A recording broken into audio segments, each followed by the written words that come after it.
Bom dia! Começando mais um Despertando com o Dharma. Escurinha. De qualquer maneira, hoje, dia 17 de abril. Cartola é cartola, né? Espetacular. Bom dia, Cláudia. Bom dia, Mauro. Quem mais que entrou aí? Dá bom dia pra eu ver. Bom dia, Conceição. Bom dia, Daisy.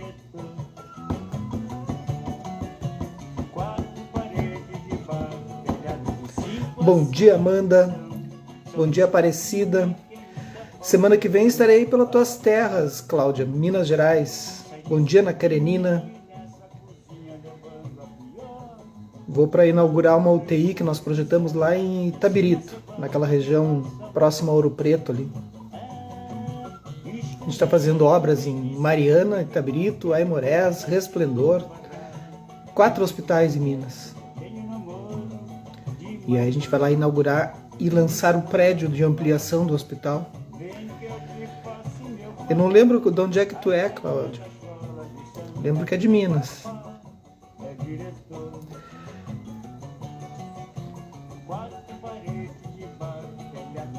Tá tudo preparado. Eu não sei, Itabirito é perto de onde tu mora? Minas é muito grande, né? Sul. Itabirito e Mariana é tudo coladinho com Ouro Preto, né? Ouro Preto ainda não atendo, vamos ver. Daisy, estamos te esperando em Porto Alegre. Ah, tá, eu acho que tu é colega da... Somos colegas, somos arquitetos, é isso?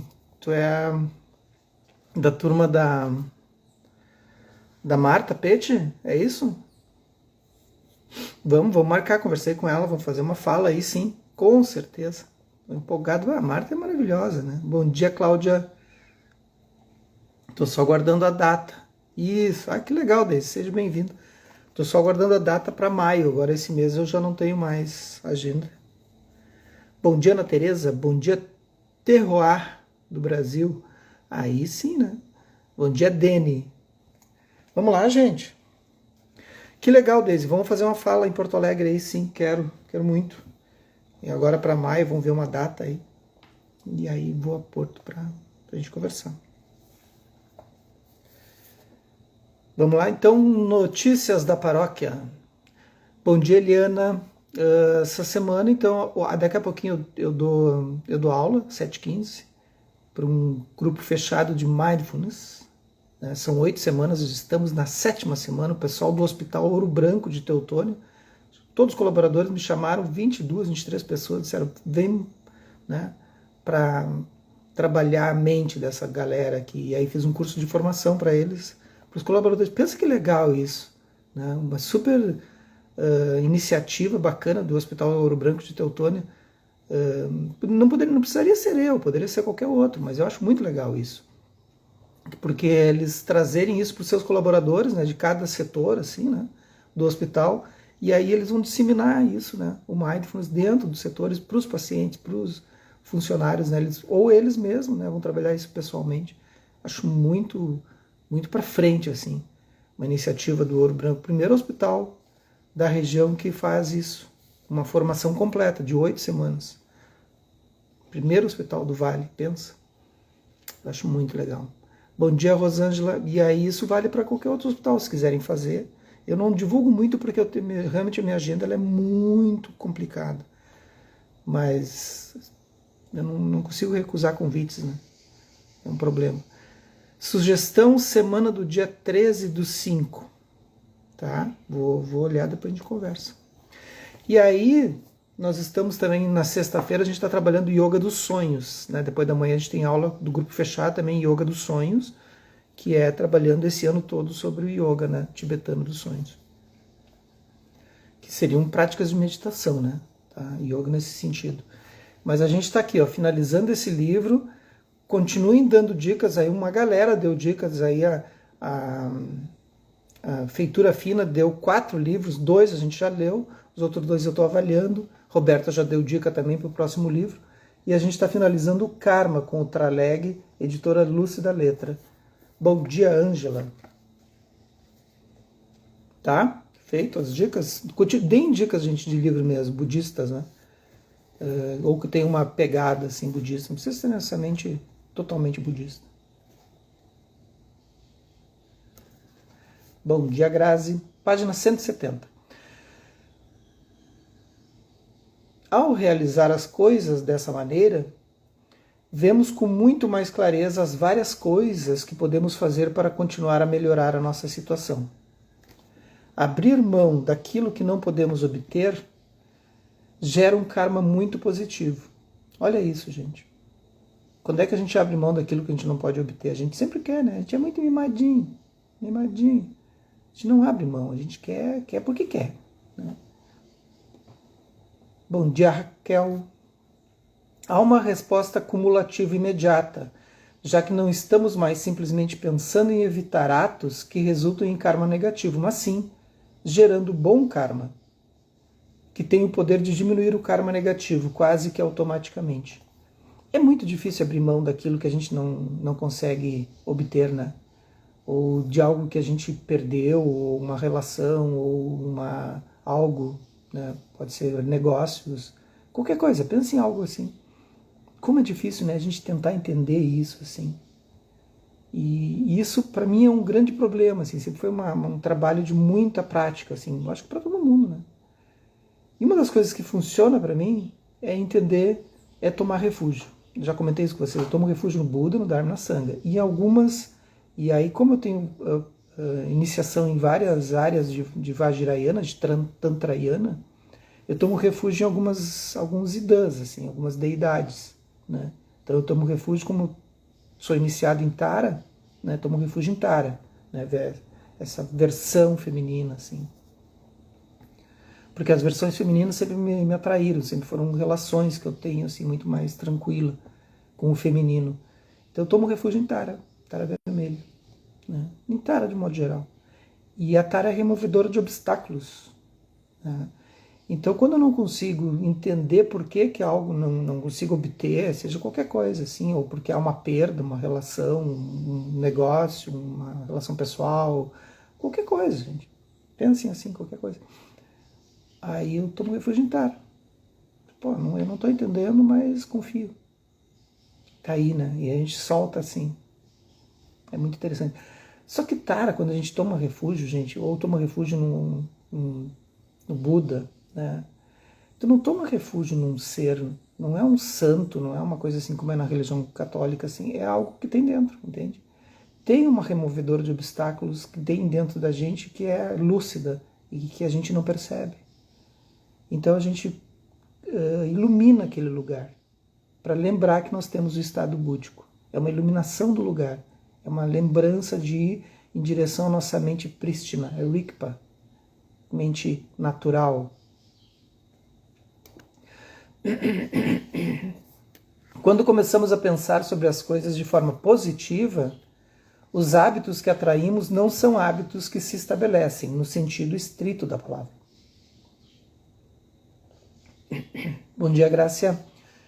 Os hábitos negativos, entretanto, se tornam hábitos em um sentido muito preciso. Restringem o escopo de nossa perspectiva e são extremamente previsíveis. Bom dia, Marlete. Os bons hábitos, em contraste, não nos levam a fazer o mesmo repetidamente. Quando ajudamos os outros, por exemplo, de repente nos tornamos criativos sobre as maneiras de lidar com as coisas, desde o encorajamento verbal espontâneo a alguém em desespero até dar assistência financeira. Já os estados negativos da mente produzem resultados opostos muito previsíveis. As mesmas palavras são usadas, as mesmas expressões e os mesmos gestos. Então, os gestos negativos, as situações negativas, é uma bomba, né? E a gente cola como velcro, né?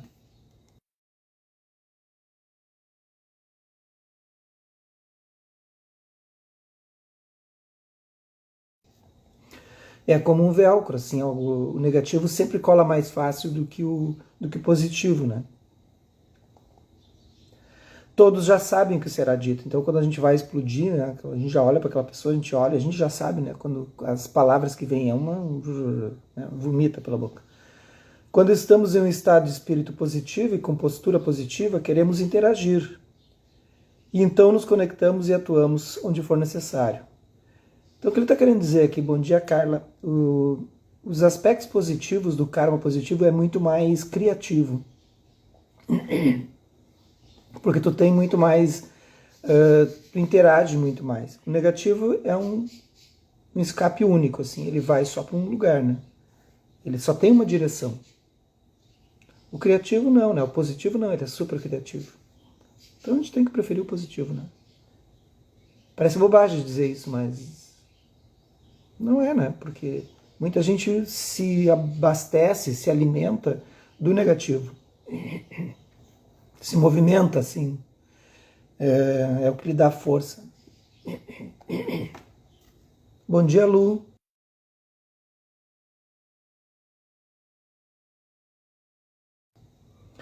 Por isso, no budismo, se diz que ao criar karma positivo, podemos parar totalmente de gerar karma. Essa noção é muito mal compreendida atualmente.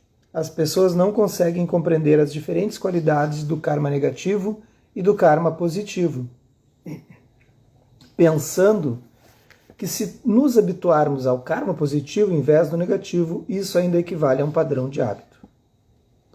Nós ainda ficaríamos aprisionados em gerar karma positivo. E como podemos nos liberar disso? Sim, porque o positivo também é um problema, gente, vocês entendem?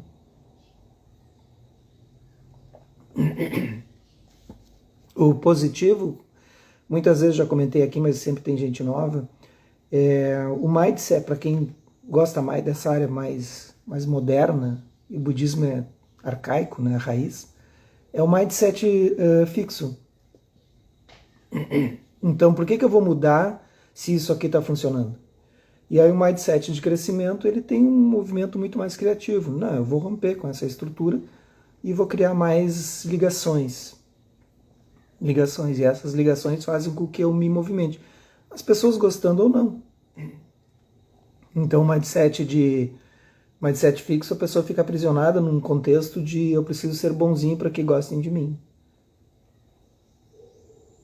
Eu não tenho problema com isso. Uma maldadezinha de vez em quando é bom gerar. Que faz com que a gente se movimente assim. A razão fundamental pela qual... hoje minha garganta está no fim, assim. Bom dia, Fran.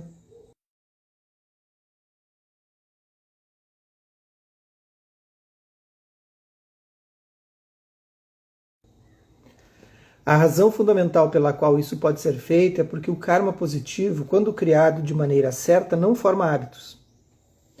Não forma hábitos porque é espontâneo, surgido de um estado mental não autocentrado.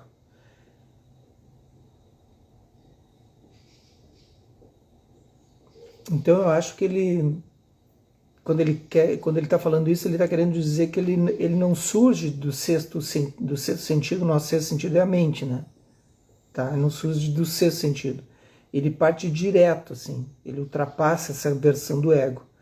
Então, quando abandonamos o ego, que é a nossa sexta mente, né? Nós temos 8 mentes, tá?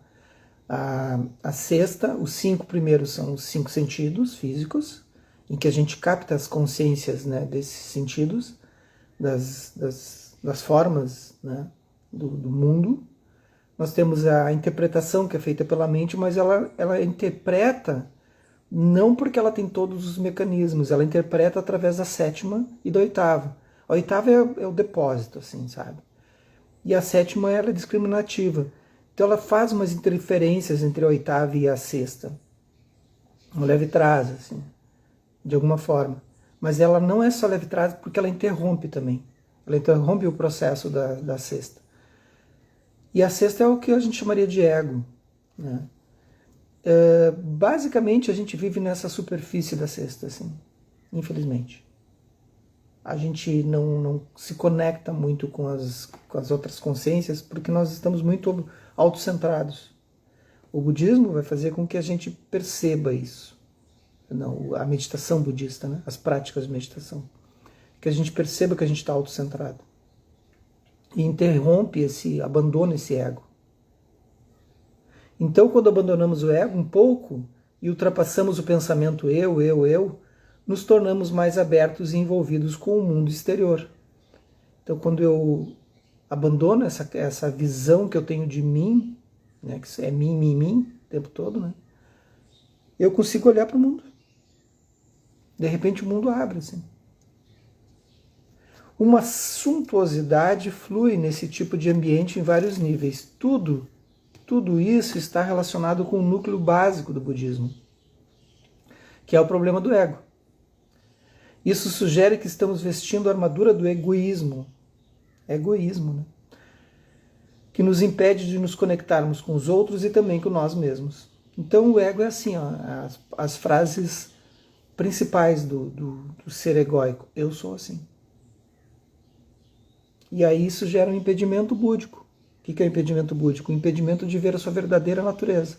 Ah, mas eu não sou budista. Não tem problema. É a tua verdadeira natureza. Ela não tem um...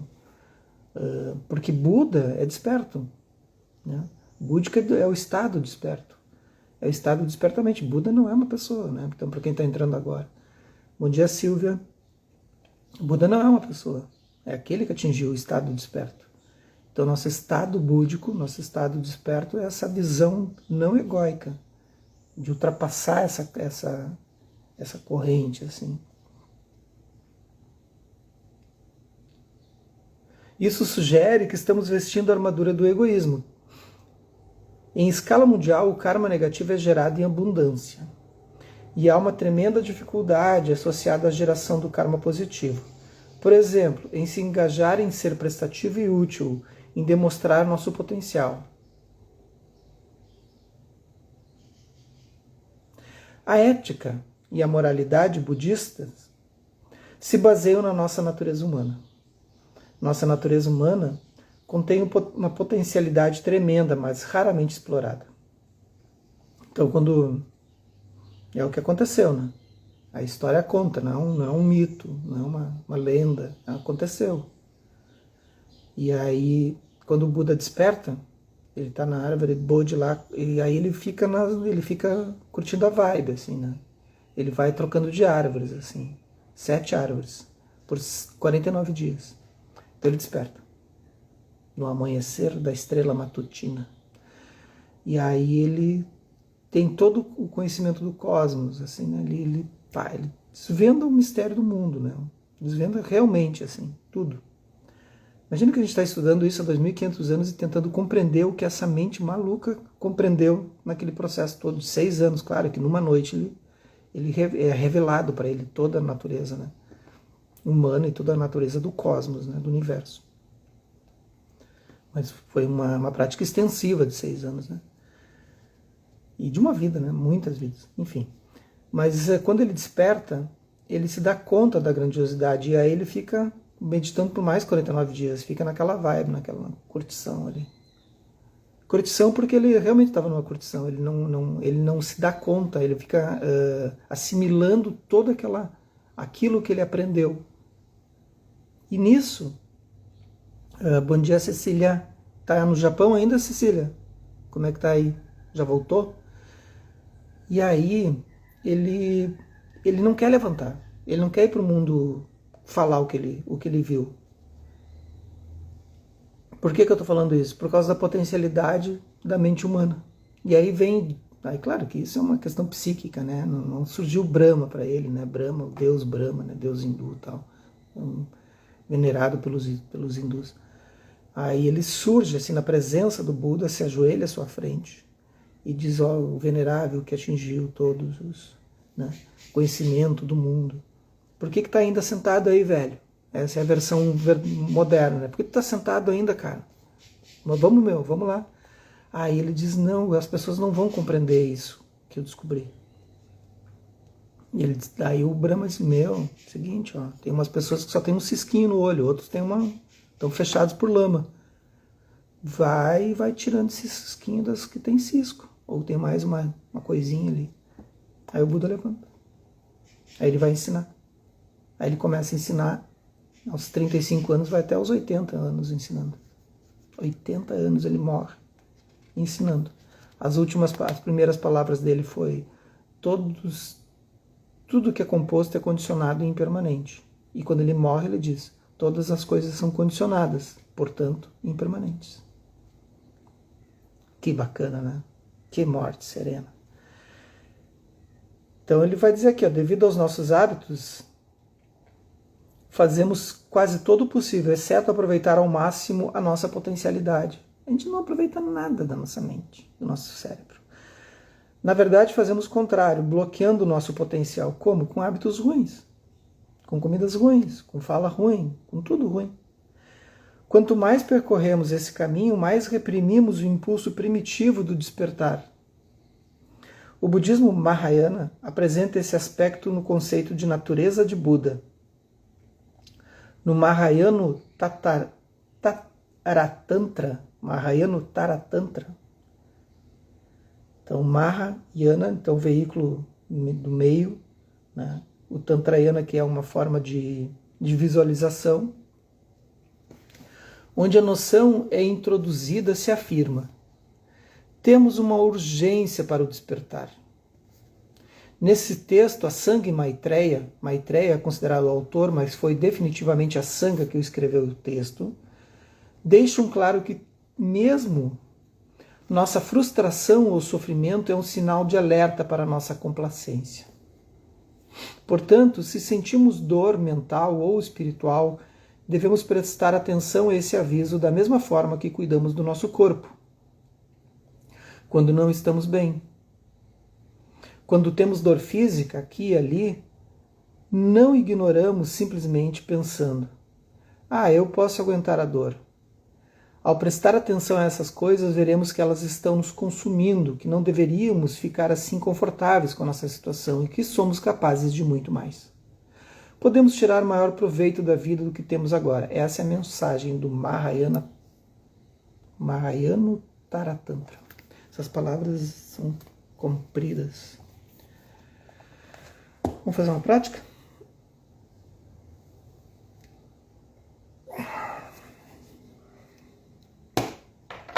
De estabilização.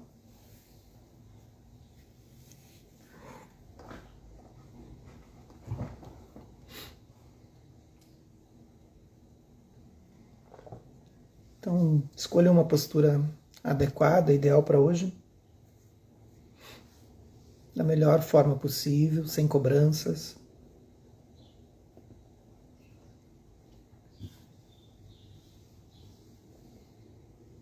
Aproveitem esse momento.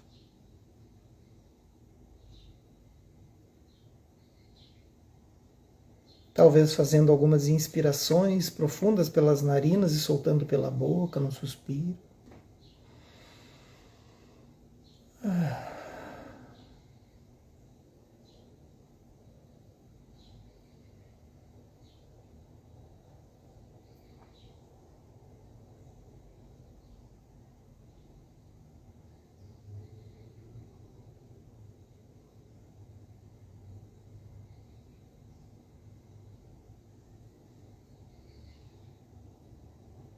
Observando todos os sons à sua volta.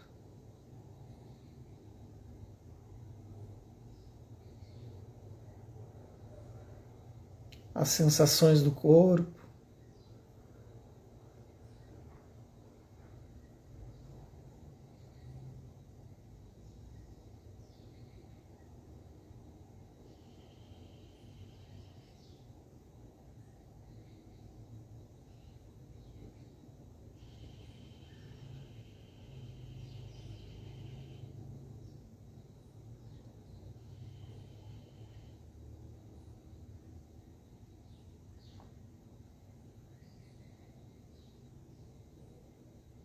Observando os próprios pensamentos, como está a mente nesse momento.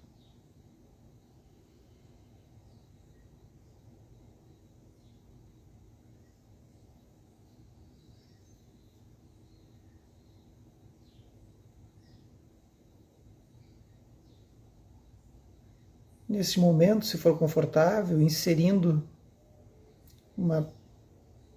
um questionamento.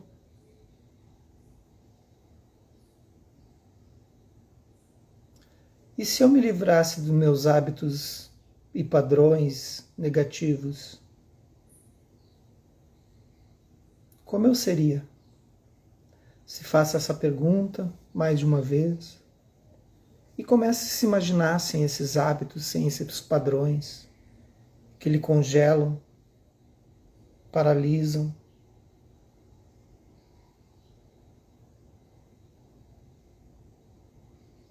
Visualize você sem esses padrões, sem esses hábitos, de uma forma muito clara, andando no mundo, conversando com as pessoas, se apresentando.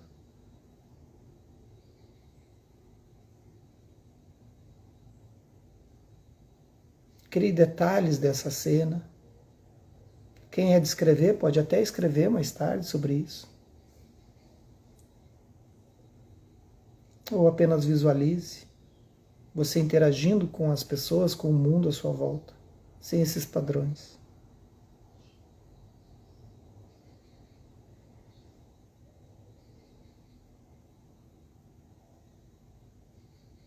Crie riquezas de detalhes, como seria a sua fala, seus gestos.